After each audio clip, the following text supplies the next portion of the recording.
שלום לכם.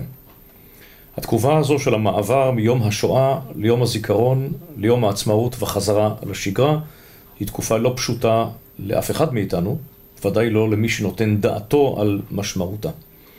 אחת השאלות החינוכיות המשמעותיות בתקופה הזו קשורה במיוחד ליום הזיכרון, והיא זו שאנחנו צריכים להשתדל שלא למסור לצעירים את המסר כאילו המוות המכובד הוא חיובי. אנחנו אוהבים גם את הבנות והבנים שאינם, הם חסרים לנו. אנחנו אסירי תודה למי ששירת בצה"ל, וכתוצאה מזה לא חזר.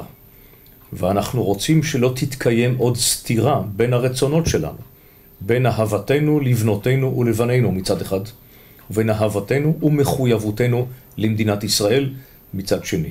זהו חלק מהשאיפה שיום העצמאות משקף אותה כלפי העתיד הטוב שמצפה לכולנו. הלוואי. תודה, חג שמח.